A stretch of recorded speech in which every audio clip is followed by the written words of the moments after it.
Aleluia, Jesus. Meu Deus do céu. É o microfone. Aleluia. Graças e paz, irmãos. Amém. Amém. Estou no microfonia. Deixa eu soltar um pouquinho. Acho que agora melhorou. Melhorou? Glória a Deus. Deus é bom. Amém. Irmãos, nós chegamos aqui no momento da palavra. Eu vou pedir à igreja que se coloque de pé. Amém. Em reverência à palavra, em reverência à leitura, desta santa palavra. E vamos abrir as nossas Bíblias no livro do profeta Isaías, capítulo 41.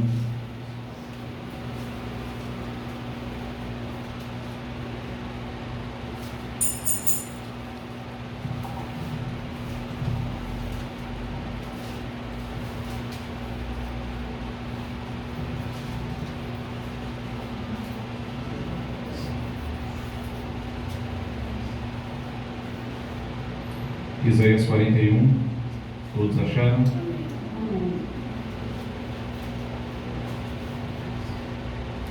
Vamos então para a leitura do versículo 5.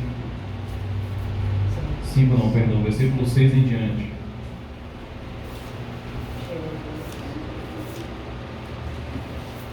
A gente ainda está procurando, né? Então vamos esperar os irmãos. Quem achou diz amém, quem não achou diz misericórdia.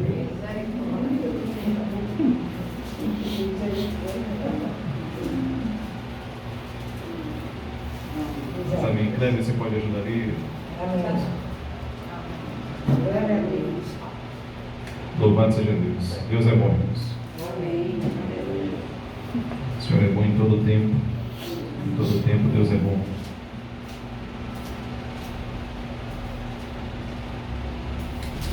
Glória seja dada, Senhor, teu santo nome. Amém? Isaías 41, verso 6, diz aqui o seguinte: um ao outro ajudou, e ao seu próximo disse: esforça-te, ou em algumas traduções tem ser forte. Assim o artífice anima ao ourives, e o que alisa com o martelo ao que bate na bigorna, dizendo da soldadura: está bem feita. Então, com pregos fixa o ídolo para que não oscile. Mas tu, ó Israel, servo meu, tu, Jacó, a quem elegi, descendente de Abraão, meu amigo, tu a quem chamei, a quem tomei das extremidades da terra, e chamei dos seus cantos mais remotos, e a quem disse: tu és o meu servo, eu te escolhi, e não te rejeitei. Não temas, porque eu sou contigo.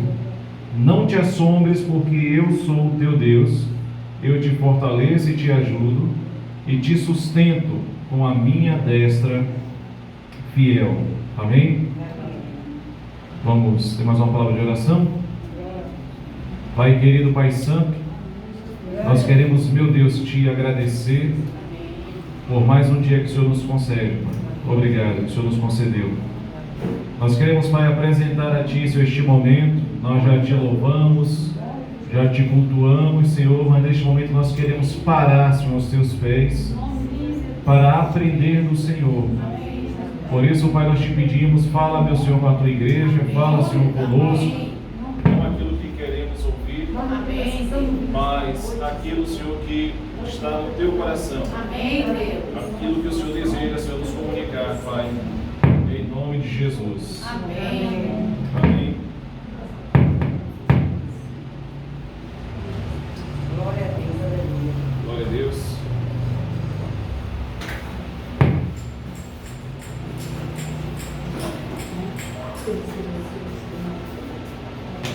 Glória a Deus.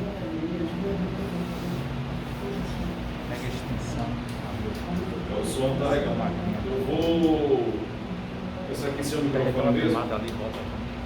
Irmãos, enquanto o irmão Leandro está ajeitando, vamos então falar da palavra do Senhor. Amém.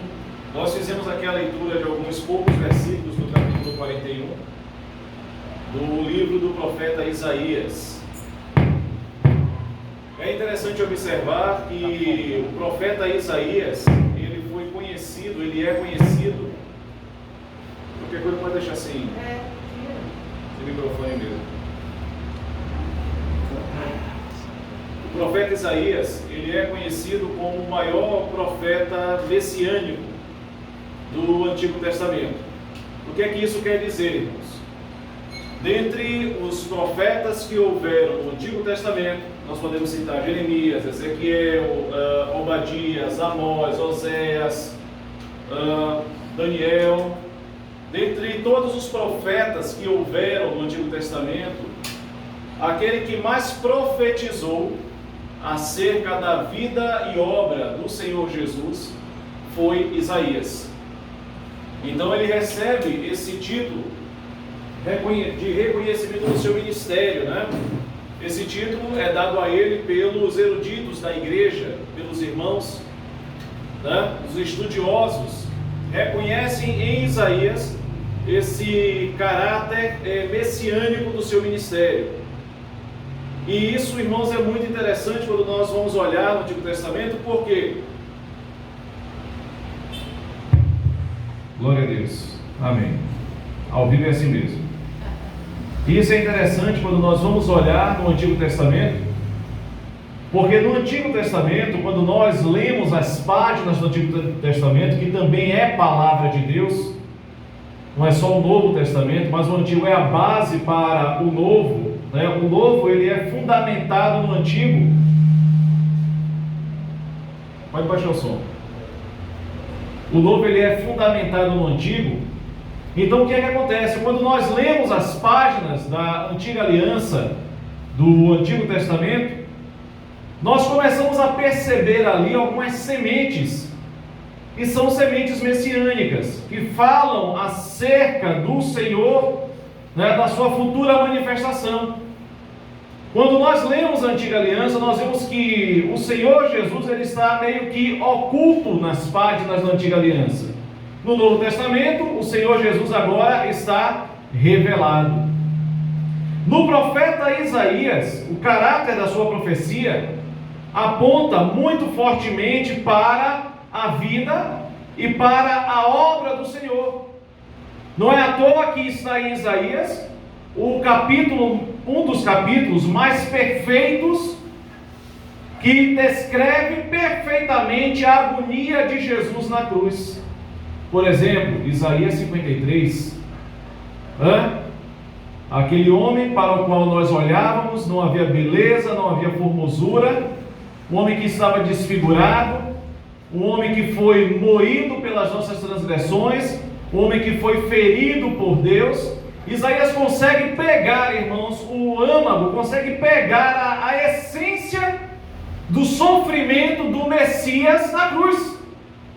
Então, essa era a intimidade de Isaías. Isso é interessante, irmãos, porque ele foi um homem que foi conectado com um tempo à frente do seu tempo, né?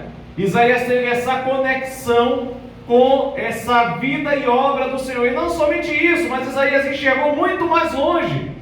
Isaías enxergou a restauração da terra de Israel. A sua profecia lá no capítulo 66, né? Acaso poderá nascer uma nação em um único dia? Né? Isaías estava ali profetizando, e o Senhor dizia que era possível sim, que isso seria maravilhoso aos nossos olhos. E nós vemos que no século passado, no século 20, mais precisamente em 1948, a nação de Israel, que estava praticamente há 2000 anos destruída, ela volta a existir no cenário mundial. Fazendo aqui então um recorte do profeta Isaías, e nos concentrando então no capítulo 41, pelo menos nos versículos que nós lemos,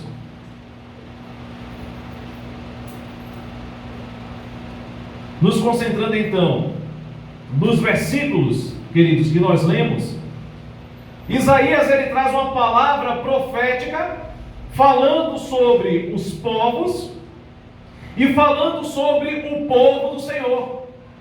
Nós fizemos um recorte e lemos apenas, ou lemos a partir do versículo 6. No versículo 6 de Isaías 41, está uma frase, um dito, uma palavra profética, ditada pelo Senhor, que muitas das vezes nós utilizamos até de maneira incorreta, no sentido de não levar em conta o seu contexto. O contexto desta palavra: um ao outro ajudou, e ao seu próximo disse ser forte. Muitas vezes nós falamos isso nas reuniões da igreja, nós até pregamos sobre isso, mas quando a gente vai ler o contexto de Isaías, e quando nós vamos ler em especial o contexto do capítulo 41, aquilo que foi escrito antes e aquilo que foi escrito depois, nós vamos ver que essa frase, um ao outro ajudou e ao seu próximo disse esforça-te, ou ser forte, ser valente, isso aqui se enquadra para os ímpios. Por quê, irmãos? O Senhor está aqui falando do comportamento dos ímpios nos seus empreendimentos, na sua dedicação à idolatria, porque eles se dedicam, as nações estranhas, elas se dedicam na fabricação dos seus ídolos, elas se dedicam na adoração daqueles que não são deuses, e nesse sistema que eles criam de adoração, de dedicação aos ídolos, um vai animando o outro. Então essa frase, um ao outro ajudou e ao seu próximo disse ser forte, ela é voltada para esse contexto errado, onde os pagãos fabricavam os seus ídolos, como está aqui no versículo 7, quando ele passa a descrever, diz assim o artífice anima ao ourives. O artífice, aquele artista que trabalha o material e passa para o ourives arrematar e terminar a obra, fazer o trabalho com o martelo, trabalhar aquele ídolo, aquela escultura na bigorna, para poder animar o ourives, ele fala, olha, seja forte, seja valente. Mas esse ser forte, esse ser valente, como está aqui dentro do seu contexto, está dentro de um contexto de idolatria. E o Senhor está como que dizendo para a nação de Israel, eles se empenham na sua idolatria e um acaba animando ao outro. E aí o Senhor descreve esse empenho que há entre os ímpios, assim o artífice anima ao ourives e o que alisa com o martelo ao que bate na bigorna, dizendo da soldadura está bem feita.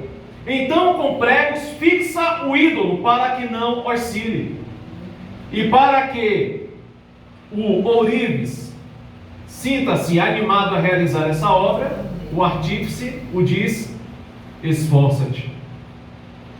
Então, essa frase, como ela é citada, é claro que a gente pode tomar ela por empréstimo e animar um irmão, claro, por empréstimo, mas o texto é muito claro que isso aqui está sendo mencionado em um contexto de idolatria. Mas o Senhor está olhando dos altos céus, está vendo essa animação entre os ímpios, está vendo esse incentivo entre os ímpios em adorar, em criar o seu próprio ídolo e adorá-lo até que fixá-lo com pregos na parede para que ele não balance, porque um ídolo não tem vida. E Deus, ele faz uma colocação, é como que um espanto, porque da nação que não conhece a ele, dos ímpios, isso é até esperado. E o Senhor fala agora aqui, irmãos, de maneira espantosa, mas tu,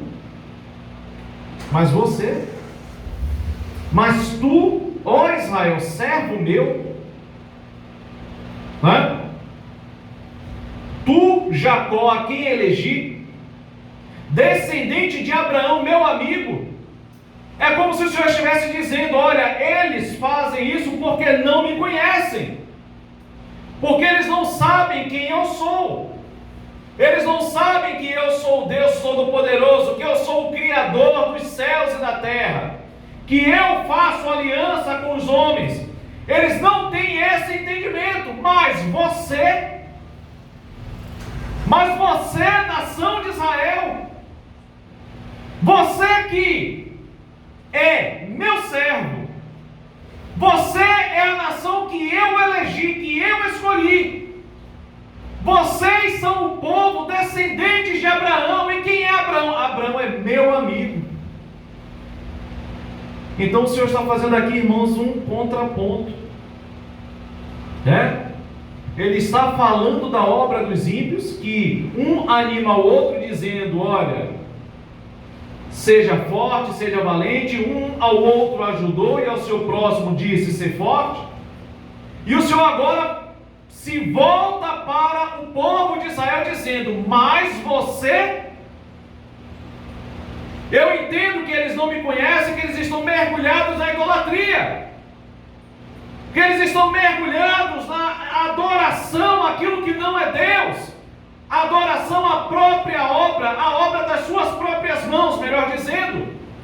Mas tu, então, irmãos,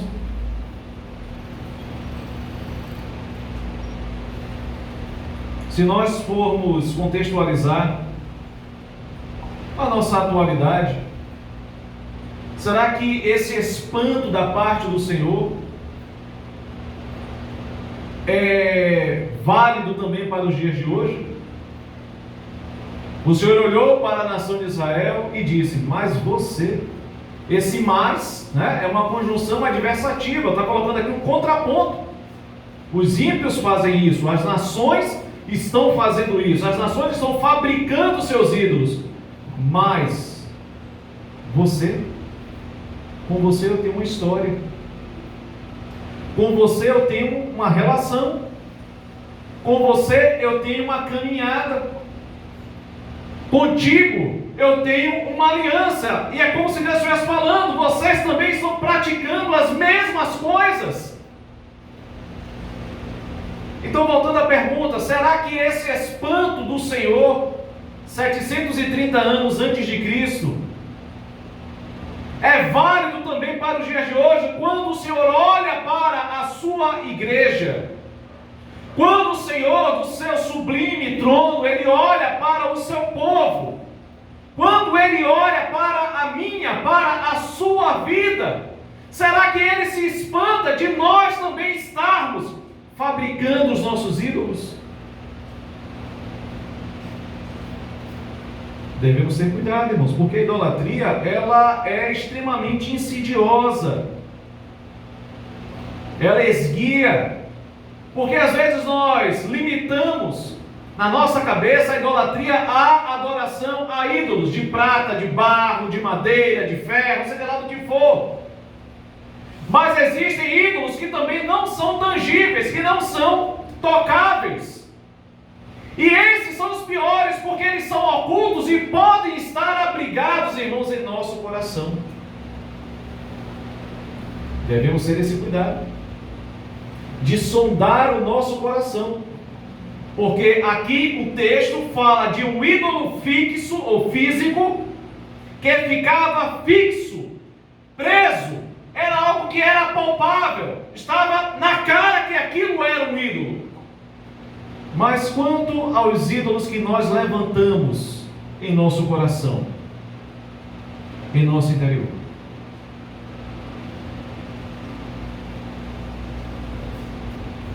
A idolatria, né, essa latria, né, aos ídolos, essa adoração, essa veneração aos ídolos, é voltada a tudo aquilo que se interpõe, né, no lugar do Senhor. Então precisamos sondar o nosso coração e ver o que é que está, né, o que é que foi levantado, o que é que foi fabricado por nós para poder tomar o lugar de Deus no nosso coração. Mas tu, ó Israel, vamos pegar por empréstimo essa palavra profética que foi voltada para a nação de Israel. Esse é o contexto, é isso que o texto está dizendo. Mas vamos pegar por empréstimo e fazer uma aplicação à igreja de Cristo. Mas você, igreja, serva minha, aí Jesus fala, noiva minha, que também é descendente pela fé de Abraão. Então, queridos, o que está sendo levado aqui nesses dois primeiros versículos que nós lemos, o versículo 6, o versículo 7, os 3, né? E o versículo 8, é esse espanto divino.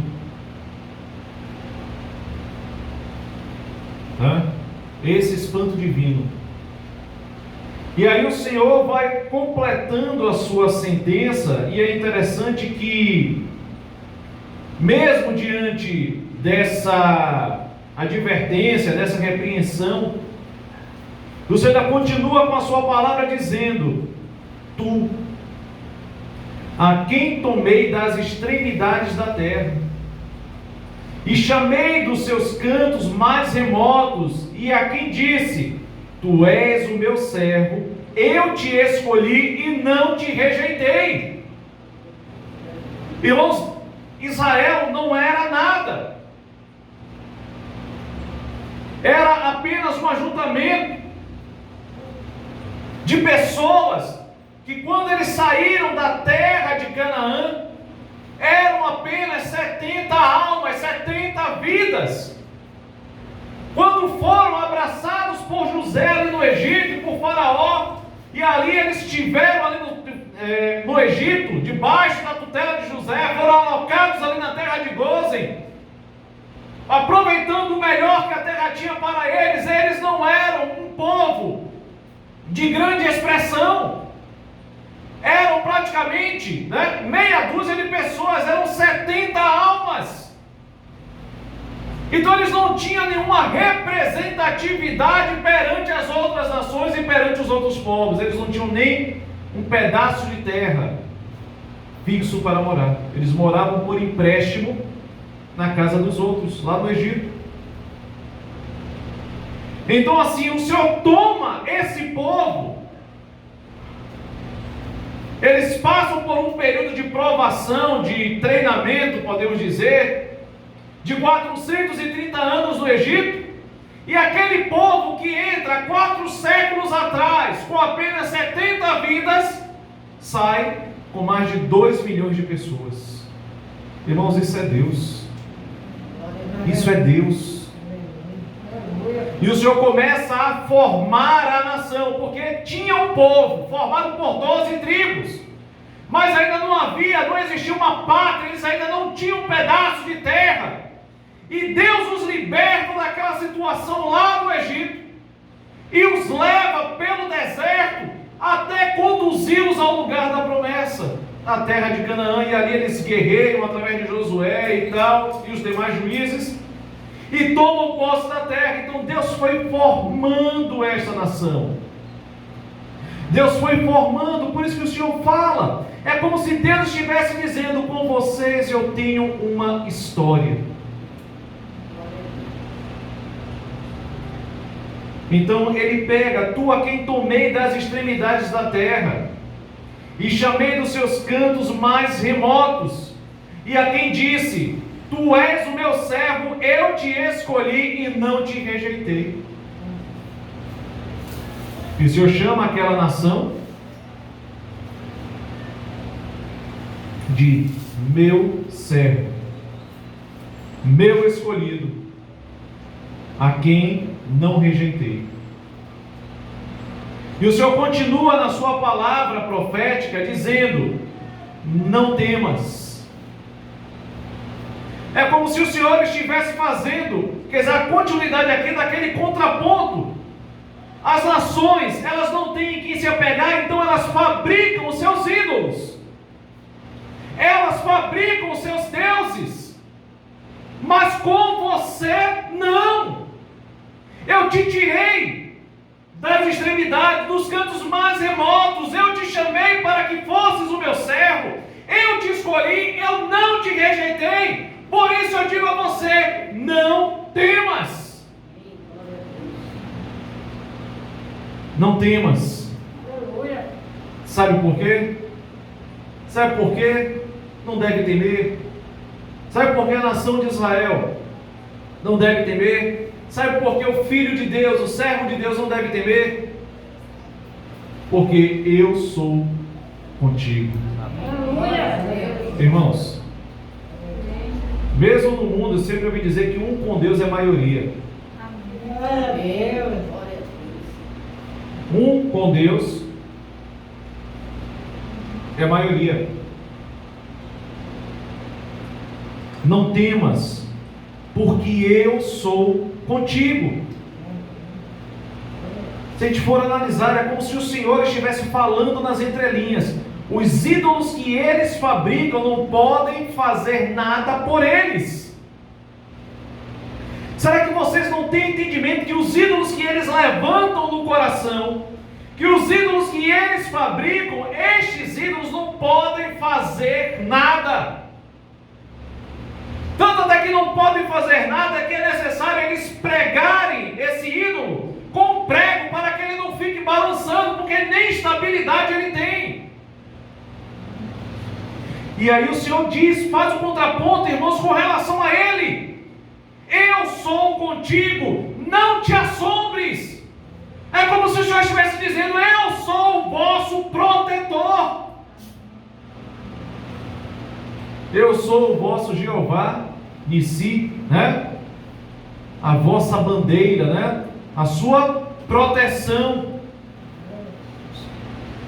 Porque eu sou o teu Deus.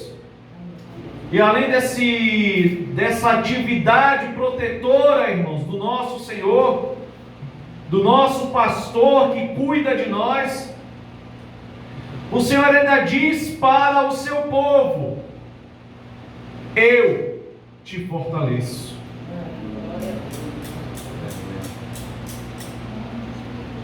É outro contraponto com o versículo 6, porque os ímpios, para animarem uns aos outros a fazer a sua obra ímpia de idolatria, um ao outro diz, seja forte.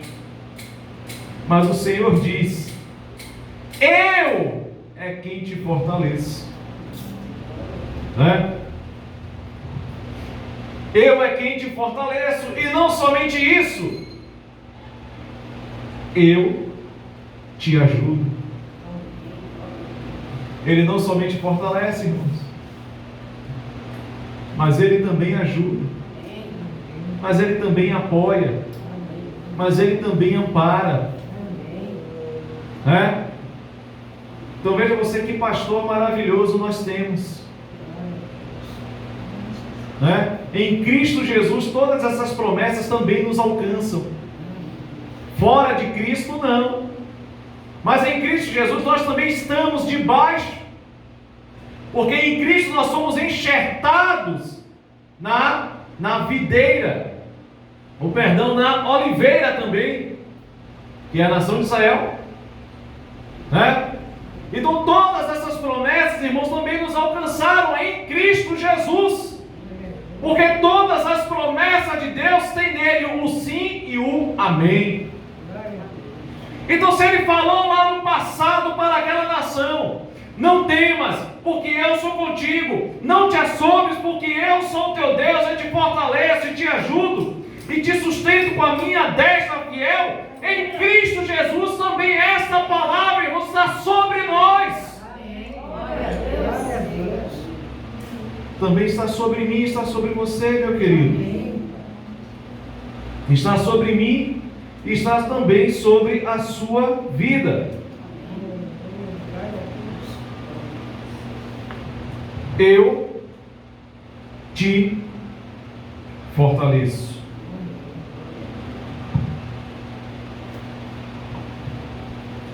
É como se o Senhor estivesse dizendo, né? A palavra hebraica amates. Eu te deixo forte. Eu te fortaleço. Eu te deixo forte. Está se sentindo fraco? Está se sentindo fraca? Busca o Senhor. Porque Ele diz, eu te deixo forte.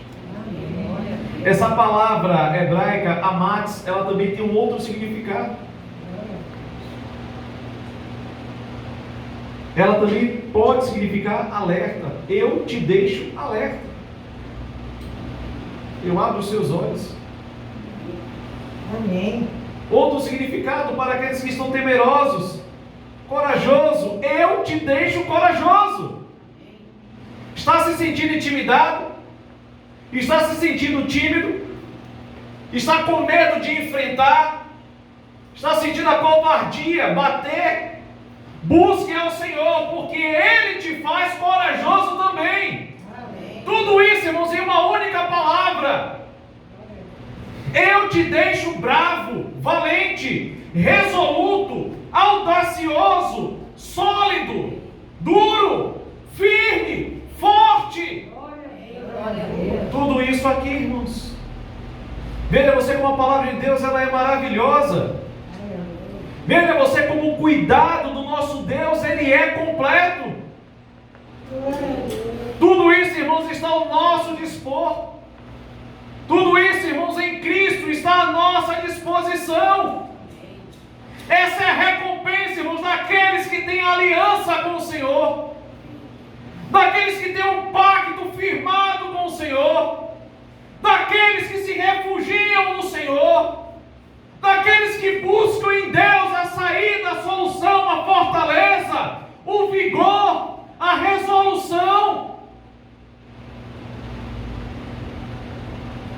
E não somente, irmãos, Ele nos fortalece e faz tudo isso,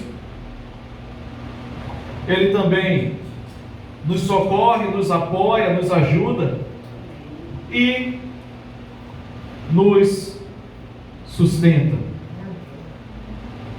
E nos sustenta.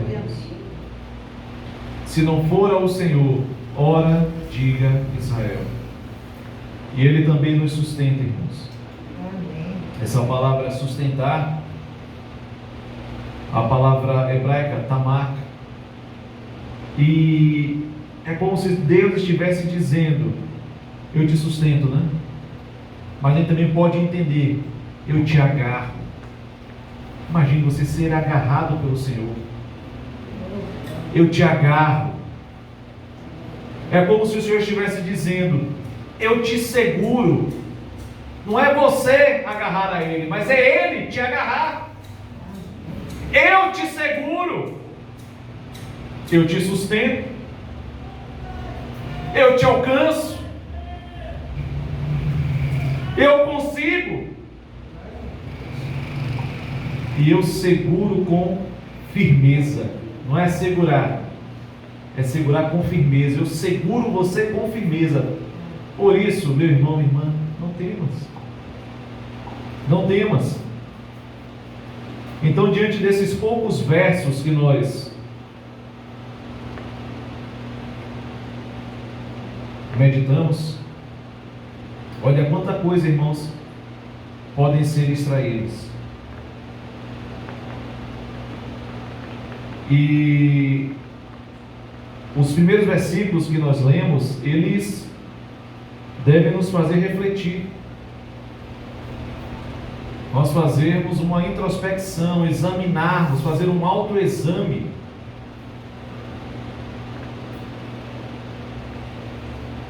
No sentido de os ímpios animam um ao outro para que fabriquem os próprios deuses. Mas conosco não, irmãos. Nada deve ocupar o lugar do Senhor.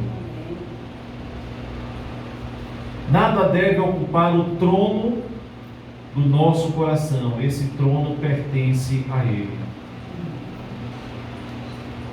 E o Senhor se expressa, o Senhor mostra tudo o que ele faz. E se você for ler aqui o capítulo 41, vai ter muito mais promessas. Eu parei apenas por aqui, mas tem muito mais coisas aqui que o Senhor fala, né, de promessas voltadas para o seu povo.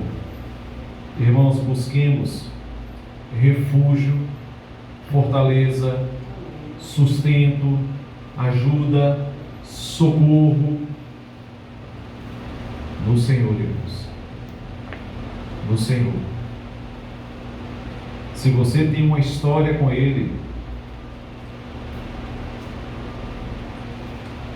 não despreze essa história. Se você tem uma caminhada com Ele, não despreze esta caminhada. Não se volte aos ídolos. Não deixe nada tomar conta do teu coração. Não deixe nada ocupar, seja marido, seja mulher, seja filho, filha, pai, mãe, emprego, seja lá o que for. Nada tem a dignidade de ocupar o trono que só pertence a Deus. E Ele mostra o quão, pela misericórdia dEle, porque Ele é digno, mas Ele nos mostra o quão digno Ele é, né?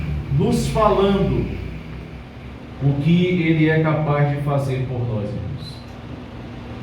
Então, nesta noite, gostaria de deixar essa palavra para a meditação dos irmãos, que isso possa nos incentivar a buscar a face dEle, a nos voltarmos para Ele, a buscar a face do Deus de Jacó, do Deus de Abraão, do Deus de Isaac, do Deus de Jacó, do Deus e Pai do nosso Senhor e Salvador Jesus Cristo. Que possamos nos voltar para Ele, que possamos buscá-lo com intensidade, que possamos nos apropriar, irmãos, da sua palavra, das suas promessas, dos seus mandamentos, em obediência, com o coração contrito, com o coração aquebrantado, né? Porque esse é o nosso pastor, é o pastor que cuida, o pastor que sustenta, o pastor que ajuda, o pastor que fortalece, o pastor que nos protege. Então Ele é digno, irmãos. Amém? Vamos focar de pé.